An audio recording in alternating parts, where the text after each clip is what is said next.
घर के बाहर आज फिर से हलचल थी, लेकिन इस बार माहौल अलग था। कुछ दिनों पहले तक यही घर चिंता, डर और आंसुओं से भरा हुआ था। प्रभात के एक्सीडेंट की खबर ने पूरे परिवार को हिलाकर रख दिया था। अस्पताल के बाहर बिताई गई वो रातें, हर रिपोर्ट का इंतजार, हर डॉक्टर की बात, सब कुछ जैसे किसी बुरे सपने की तरह था।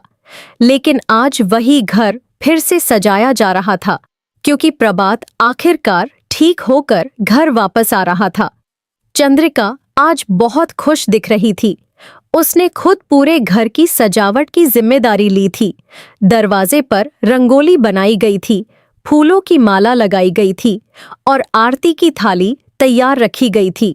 लेकिन उसके चेहरे पर सिर्फ खुशी नहीं थी, बल्कि कहीं न कहीं एक अलग ही बेचैनी भी छिपी हुई थी। माँ जीसा बार बार भगवान का नाम ले रही थीं। उन्होंने मंदिर में दीप जलाया और कहा कि उनके बेटे को नया जीवन मिला है। देव और वसु भी चुपचाप खड़े थे। वसु की आंखों में आंसू थे, खुशी के भी और उस दर्द की याद के भी जो उसने पिछले दिनों में सहा था। तभी बाहर गाड़ी रुकती है। सबकी नजरें दरवाजे की तरफ जाती हैं। दरवाजा खुलता है और प्रभात धीरे धीरे अंदर आता है। उसके चेहरे पर कमजोरी साफ दिखाई दे रही थी, लेकिन उसकी आंखों में घर लौटने की राहत भी थी। जैसे ही वह अंदर कदम रखता है, चंद्रिका तुरंत आरती की थाली लेकर उसके सामने आ जाती है।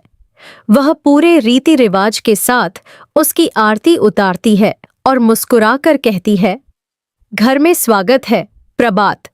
प्रभात हल्की सी मुस्कान देता है, लेकिन उसकी नजरें जैसे किसी और को ढूंढ रही थीं। तभी उसकी नजर वसु पर पड़ती है। कुछ पल के लिए दोनों एक दूसरे को देखते रहते हैं। उन दोनों के बीच एक अजीब सी खामोशी होती है, जैसे बहुत कुछ कहना बाकी हो। चंद्रिका यह सब देख रही होती है। उसके चेहरे की मुस्कान थोड़ी फीकी पड़ जाती है, लेकिन वह तुरंत खुद को संभाल लेती है और सबको अंदर आने के लिए कहती है। घर के अंदर सब लोग प्रभात के आसपास बैठ जाते हैं। माँ जीसा उसका हाल पूछती हैं। देव उसके कंधे पर हाथ रखकर कहता है कि अब सब ठीक हो जाएगा, लेकिन प्रभात की नजरें बार बार वसु की तरफ जा रही होती हैं। कुछ देर बाद जब सब लोग अपने अपने काम में लग जाते हैं, तब प्रभात धीरे से वसु के पास आता है। वह कहता है, तुमने मेरा बहुत ख्याल रखा अस्पताल में। वसु चुप रहती है। वह सिर्फ इतना कहती है, यह मेरा फर्ज था। लेकिन प्रभात उसकी आंखों में देखता है और कहता है, सिर्फ फर्ज नहीं था, कुछ और भी था। यह सुनते ही वसु असहज हो जाती है। वह वहां से जाने लगती है। तभी चंद्रिका पीछे से यह सब देख लेती है।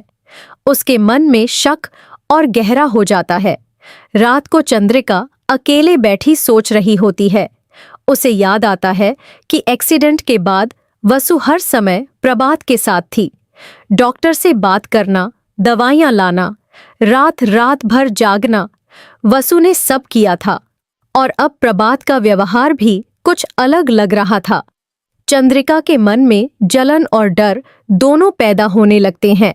वह सोचती है कि कहीं वसु और प्रभात के बीच कुछ ऐसा तो नहीं है जो उसे नहीं पता।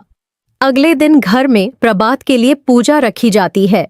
सब लोग खुश होते हैं, लेकिन पूजा के दौरान प्रभात अचानक वसु का नाम ले लेता है और कहता है कि अगर वसु नहीं होती तो शायद वह आज जिंदा नहीं होता।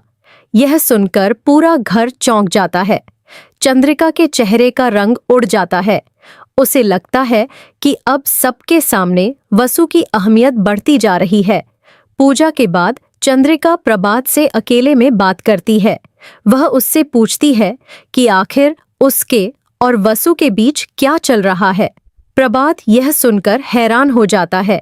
वह कहता है कि ऐसा कुछ भी नहीं है, लेकिन चंद्रिका को उसकी बातों पर भरोसा नहीं होता।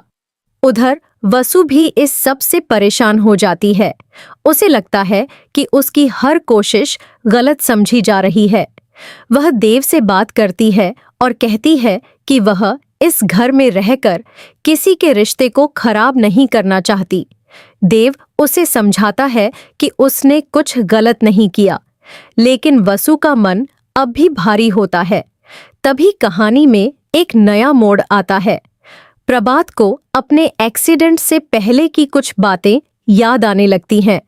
उसे याद आता है कि उसका एक्सीडेंट कोई हादसा नहीं था, बल्कि किसी ने जानबूझकर उसे मारने की कोशिश की थी।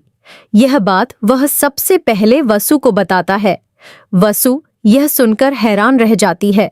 वह कहती है कि यह बहुत बड़ा मामला है और इसे सबके सामने लाना जरूरी है, लेकिन प्रभात कहता है कि अभी नहीं, पहले उसे पूरा सच जानना होगा। चंद्रिका यह सब सुन लेती है। अब उसके मन में सिर्फ जलन ही नहीं, बल्कि डर भी पैदा हो जाता है। उसे लगता है कि अगर प्रभात को सच पता चल गया तो कहीं उसका राज न खुल जाए। एपिसोड के आखिर में दिखाया जाएगा कि रात के समय चंद्रिका किसी अनजान आदमी से फोन पर बात कर रही होती है। वह कहती है प्रभात को कुछ भी याद नहीं आना चाहिए, नहीं तो सब खत्म हो जाएगा।